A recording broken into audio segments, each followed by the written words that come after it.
Ini anu ngono didongkali gitu. Diuyui, diberaki apa? Beraki apa? Wah, akhirnya 19 pondok itu gila semua, Dik. Gila semua. Yang wanita itu kejualan keliling nari-nari gini, yang laki-laki di belakangnya sambil ngendangi gini, tapi nggak Pak gamelan, jogetan. Ya karena umumnya ya dulur-dulur kita yang percaya dengan keyakinan itu tuh kan mundur isin. Takon nang ngene wong Jawa ora gelem, wong Jawa ora duwe ilmu, wong Jawa ora duwe agama. Golek wong pinter mulai Banten sampai seperti buih di lautan yang tak punya pendirian. Dan kita, bagaimana kita menjadi orang Jawa di masa kini yang baik? Ya. Yang baik itu adalah orang yang tetap dengan bahasa yang sederhana ya, urip sabar, rilo, nerimo, temen, jujur.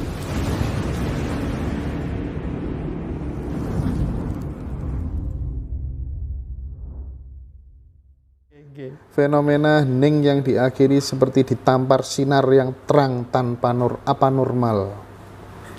Fenomena hening diakhiri seperti ditampar sinar. Oke lah, ini pengalaman pribadi teman-teman. Jika tidak ada pilpres nanti, apakah ada gejolak besar seiring dengan pergantian kepemimpinan? Menurut panjenengan pripun? Gejolak itu karena sudah tuntutan. Matur nuwun Mas Dion ya, maaf. Kalau bisa teman-teman entah tua entah muda harus berpikir politik ya. Karena suatu kehidupan itu harus dilihat dengan kacamata politik. Politik itu dari kata poli dan etika. Pergaulan yang penuh dengan kesopanan dan kesantunan. Nah, berpolitik sekarang dalam tanda petik tidak sopan dan tidak santun karena tidak ada etika dan normanya. Misalnya, saya harus kena Senayan, harus habis uang sekian, harus ini. Saya pengen jadi bupati, pengen jadi wali kota, harus ini. Nah itu sudah nggak benar lagi gitu. Jadi oleh karena itu tetap wawasan politik ini harus dipakai sebagai pisau analisa siapa saja. Karena kita itu terlibat dalam sepak terjangnya politik itu sendiri. Kalau versinya yang jati, yang disebut dengan apa tuh namanya, rasa sejati itu yang apa sih yang jati? Rasa sejati ya, rasa sejati itu adalah satu rasa. Kalau rasanya hasin ditompo karo lidah ya. Rasane krungu swara ban bluso duar mesti kene dedeg ngono ya, deg itu. Ada lagi rasa sejati itu adalah sesuatu yang ditangkap oleh panca indera yang di dalam rasa ini nanti timbul satu getaran yang menggetarkan ke dalam seluruh jasmani kita. Itu begitu. Misalnya sering saya terjadi gitu melamun begitu, menggambarkan sesuatu, melihat anak kecil misalnya di jalan digendong sama ibu lalu minta-minta ke sana kemari dan jalannya seok-seok misalnya, langsung saya tuh mobil berhenti dulu tuluh ndredesin ndak iso mandek-mandek ya. Ndak iso. Tapi anehnya saya kepada anak-anak yang minta-minta di perapatan-perapatan itu malah ndak kasihan. Kenapa ndak kasihan? Mereka itu pada dasarnya adalah orang-orang yang malas bekerja. Satu. Yang kedua, sebenarnya negara harus bertanggung jawab terhadap mereka. Indonesia itu kaya raya, lautnya kaya, hutannya kaya, tambangnya kaya, ininya kaya. Harus, bahkan saya dengan grup-grup dari Jogja yang kemarin itu menyebarkan nyemplungisasi, itu sudah punya program, nanti sekolah itu sampai perguruan tinggi tidak bayar. Lah warga negara mau pinter kok bayar sulit. Terus guru siapa yang bayar? Guru tanggungan negara. Dan guru tidak boleh susah. Guru hidupnya harus betul-betul bahagia. Kayak di Finlandia itu. Iya. Guru betul. pertama kali ngajar itu gajinya 28,5 juta. Tapi nggak sembarang orang bisa jadi guru. Seleksi jadi guru. Oh iya, jadi guru daripada seleksi jadi dokter. Lah iya. Ini Mas Aji. Mau lanjutkan sebentar. Kaulah hanya menambahkan. Ngomong-ngomong. Jika tidak ada pilpres nanti, apakah akan ada gejolak besar seiring pergantian kepemimpinan? Menurut jenengan gimana? Itu sudah kaitannya ya, kaitannya. Karena ada gejolak itulah tidak ada pilpres. Kenapa tidak ada pilpres? Karena sistem yang ada selalu tidak menjanjikan dan lalu tidak ada hasilnya. Itu. Apakah kesadaran itu puncaknya laku hidup seseorang? Puncak kesadaran. Apakah kesadaran itu puncak laku kehidupan seseorang? Laku kehidupan yang bagaimana ya? Jadi kalau kesadaran itu ke dalam. Kalau laku kehidupan kan belum tentu. Misalnya ada seseorang yang kehidupan, wah enak ya apa lalu mikir ini mabuk mari misalnya loh ya. Itu laku orang, tapi bukan kesadaran. Iya. Nggih, kawula sambung. Nggih. Eyang Rahayu. Rayu. Kawula nyuwun pencerahan tentang terkait kalimat Presiden pertama RI Soekarno di dalam buku Penyambung Lidah Rakyat. Bung Karno menyampaikan bapakku adalah keturunan Sultan Kerajaan Kediri. Nah itu kan ada berbagai pandangan. Ada yang menyebutkan keberadaan ayah angkatnya di situs Dalam Pojok Kediri.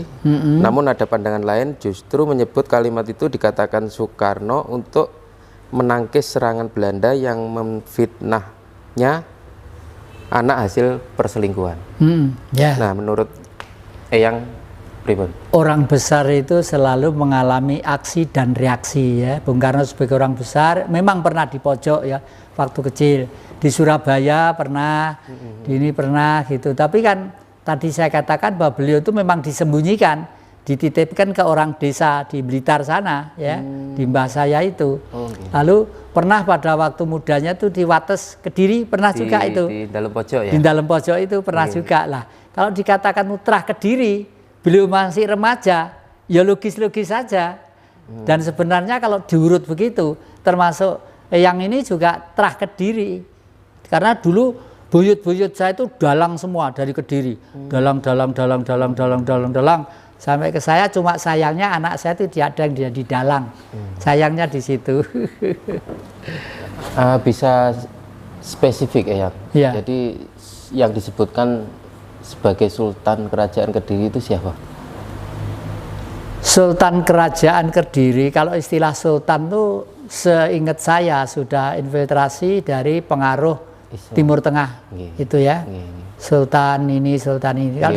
Padahal Kediri kan sebagai kerajaan. Iya, kalau menurut hemat saya nggak pernah ada di Kediri ada istilah Sultan ya.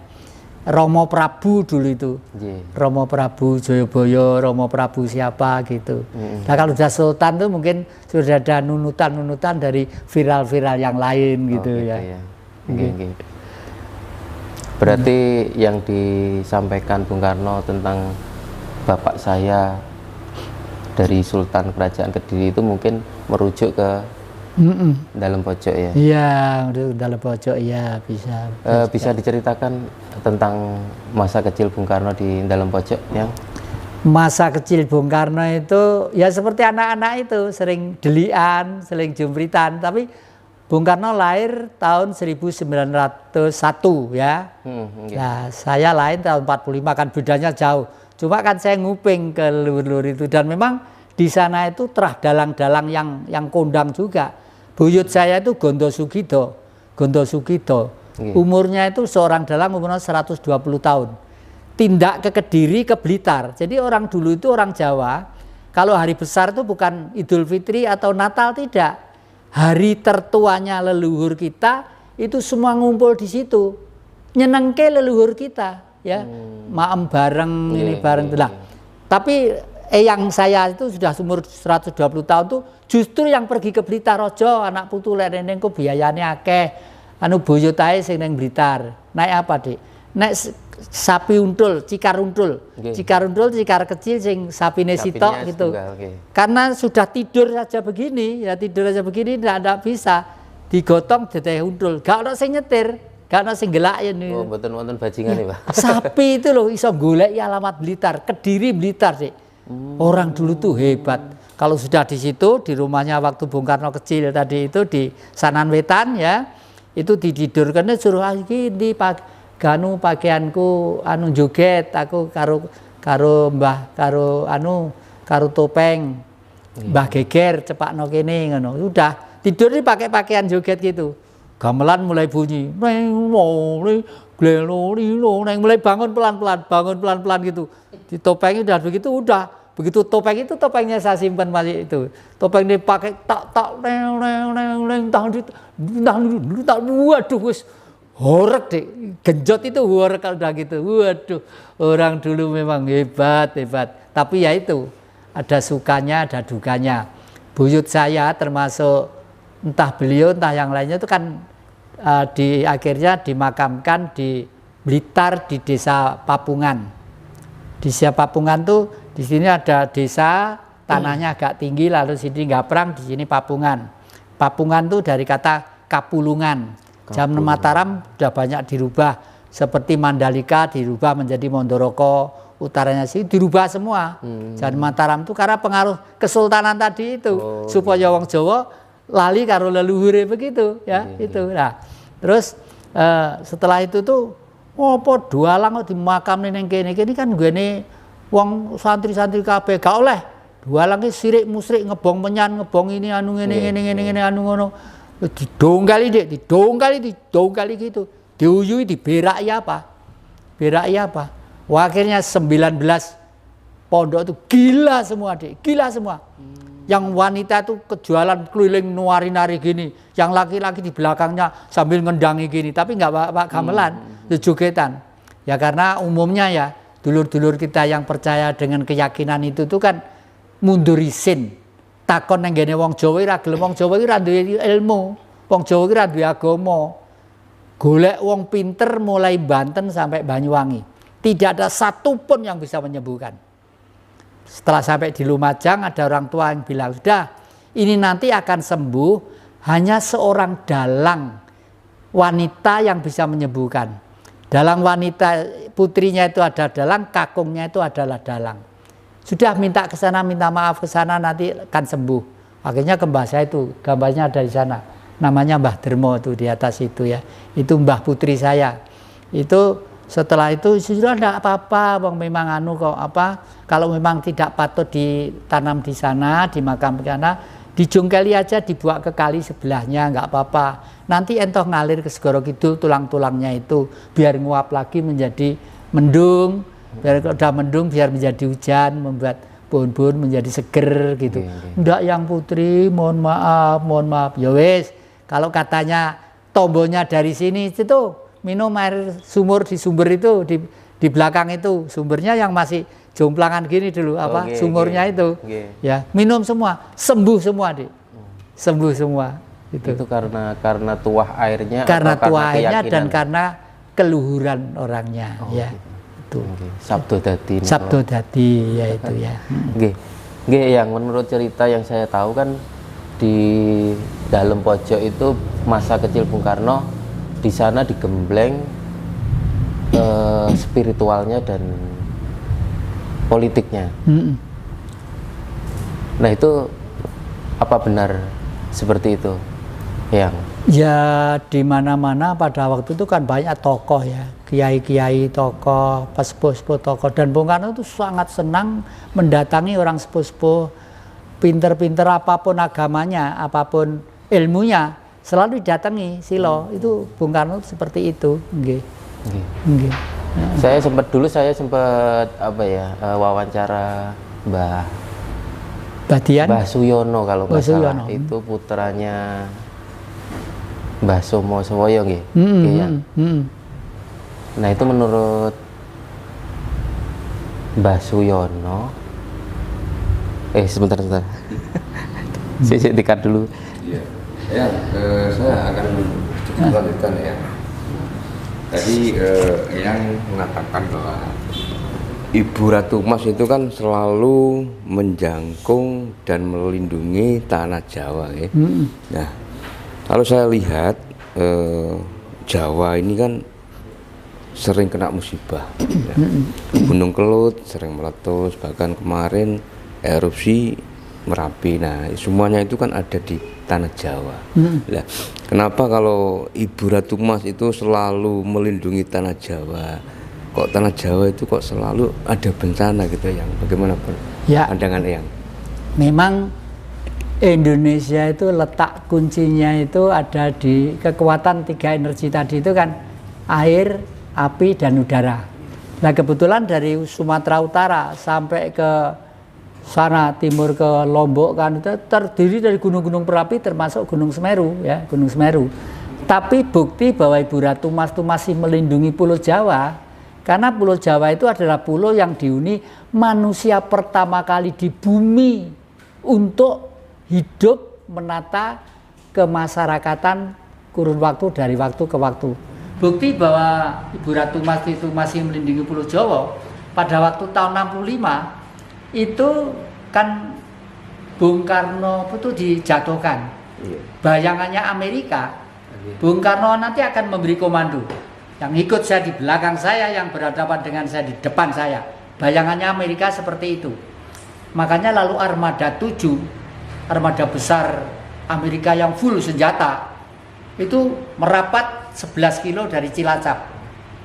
Berhenti di sana. Kalau Bung Karno memberi komando, rakyat akan tembak-menembak, Jawa Timur melawan Jawa Tengah melawan Jawa Barat. Amerika turun akan membagi-bagikan senjata. Ben gebuk-gebukan, ben bedil-bedilan. Karena itu sudah dipraktekkan di beberapa wilayah. Di Australia dulu milik aborigin. Di Amerika dulu milik suku Indian. Sekarang jadi milik kulit putih semua. Ya gara-gara seperti itu. Tapi Indonesia tidak dilindungi Bu Ratu Mas. Begitu Armada 7 11 kilo dari Cilacap, di pantai selatan itu ada seorang wanita. Siang jam 10. Saya pernah nyimpen, saya dikirimi murid saya di Amerika, namanya Dr. Baker.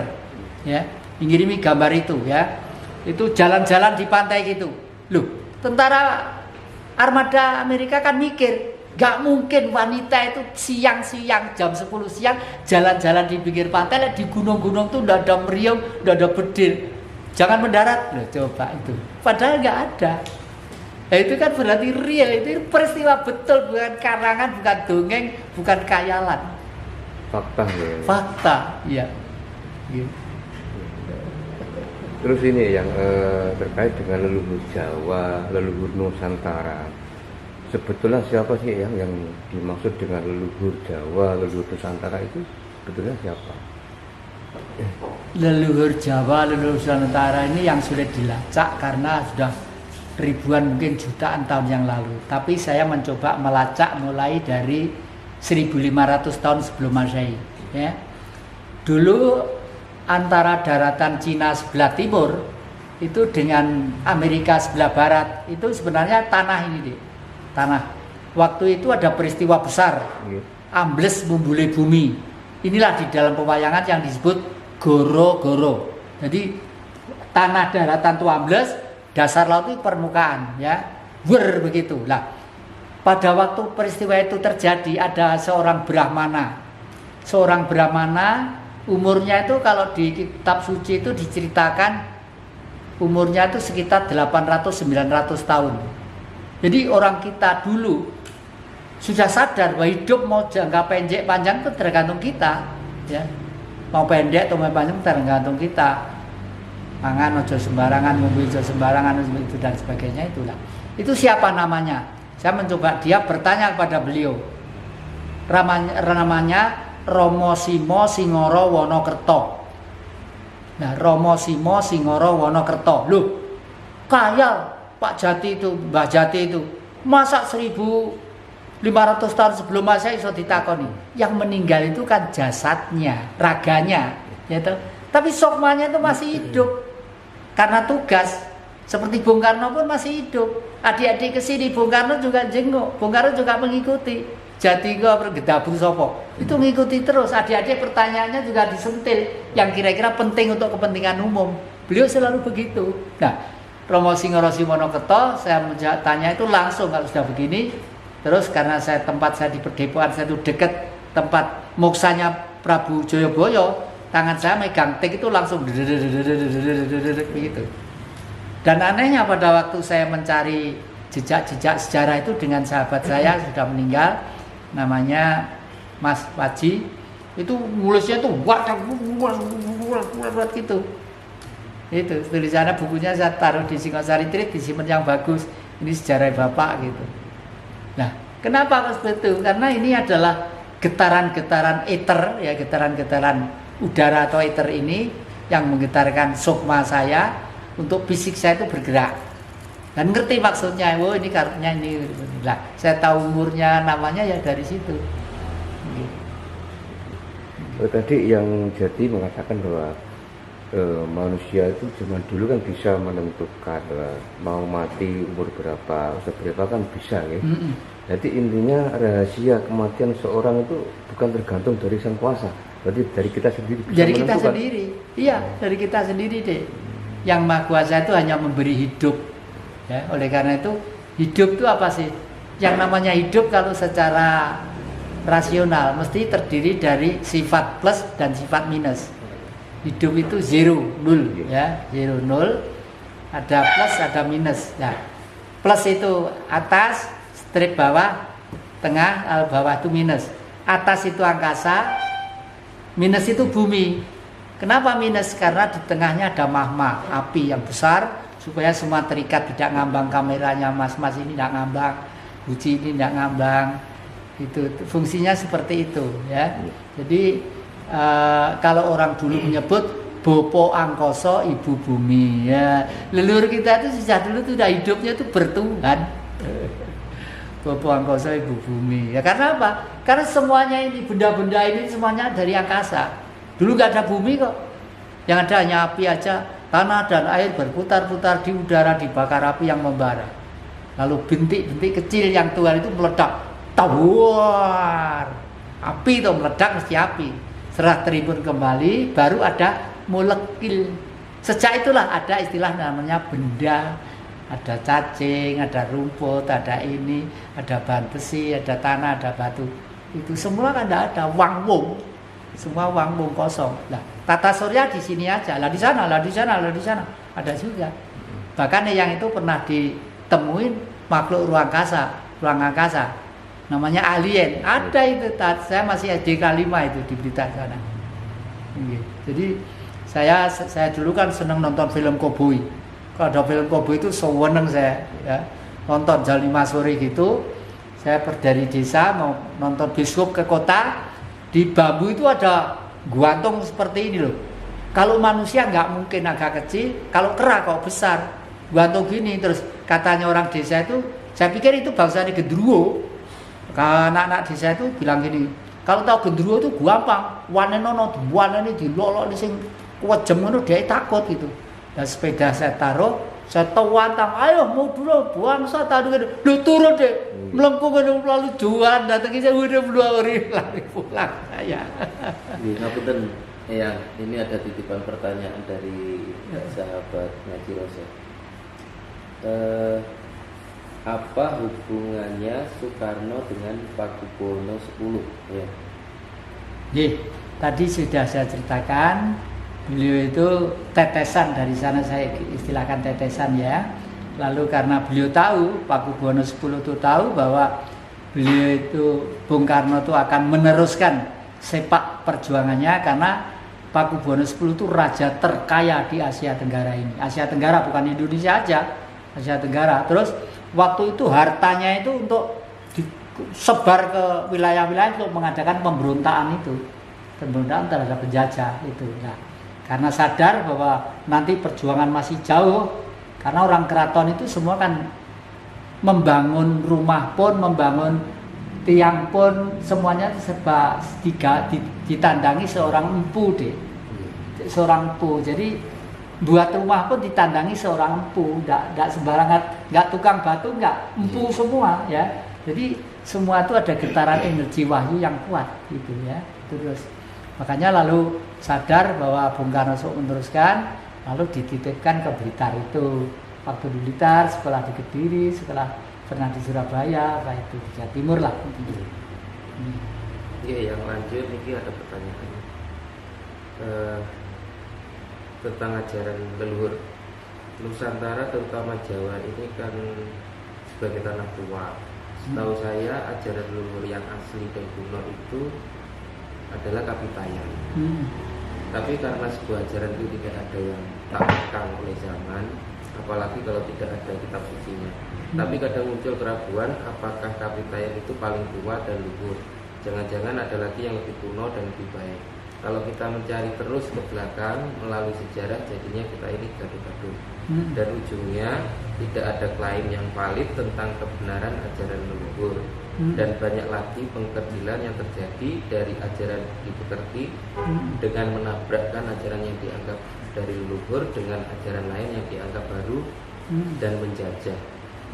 Nah, bagaimana Eyang menyikapi agar kita tidak seperti buih di lautan yang tak punya pendirian, dan kita bagaimana kita menjadi orang Jawa di masa kini yang baik? Ya.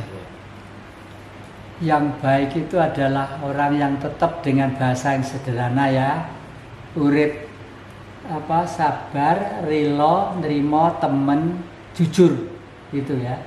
Sabar itu ya sudah sabar ya. Kemarin itu saya dalam di Sidikiyah itu termasa ngamuk karena saya dipermainkan oleh tapi tidak harus sabar. Kalau sudah begitu harus keras, betul-betul keras. Sampai saya selamanya hidup tidak mau ketemu dengan dapurmu kotor. Karuan saya ketemu beol bisa untuk pupuk. Kamu itu batang mus kakek yang pupuk. Saya gitu kan. Karena keterlaluan lah. Keterlaluannya tuh gini. Saya dalam di Sidikiyah. Terus waktu itu sudah janji piro Mas, engko ini saya tidak boleh bawa wayang, tidak boleh apa-apa, dari punya sana aja dibawa ke sana gitu. Terus untung asisten saya ini peka perasaannya, Pak ngesto wayang mawon, wayangi Bapak dari Solo nanti enak dimainkan gitu. Saya bawa. Ternyata yang dibawa sana tuh keber, gamelan, wayangnya itu tidak ada. Loh coba gitu, apa? Mosok mayang ini tangan ini dok cek ana wayang ngomong tok karo ngene tok di Dek. Sampai saya marah, betul-betul marah. Marah pun perlu, apalagi pemimpin yang akan datang nanti harus berani marah. Jangan sampai seseorang itu merusak bangsa 360 juta orang ini. Itu. Nah, seperti itu.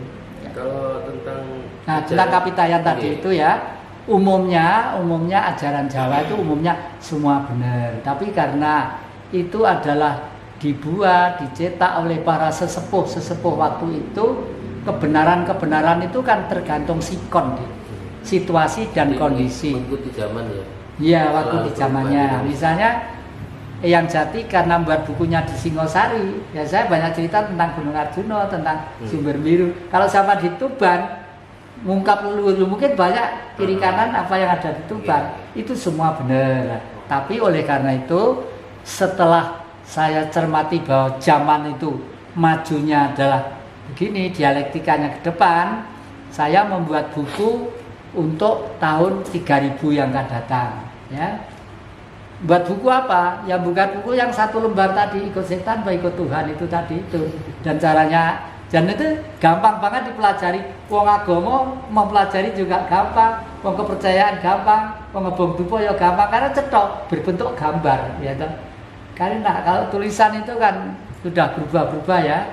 Jadi ya berbahagialah, masih banyak kepercayaan Jawa, tapi nggak usah siapa yang dulu, siapa yang anu, nggak usah. Makanya zaman baru nanti itu teori saya adalah kembali ke 1500-an lalu, seperti kitab sucinya yang dipegang oleh Prabu Puntadewa, ratu di Amarta itu. Namanya apa? Jamus Kalimosodo. Gampang itu, Jamus Kalimosodo. Sayang di sini tidak saya gambar, ada di belakang. Jamus Kalimosodo. Bisa dijelaskan. Ya, Jamus Kalimosodo itu begini ya. Ini umpama surat segini gitu ya. Ini saya garis begini, lalu saya garis gini.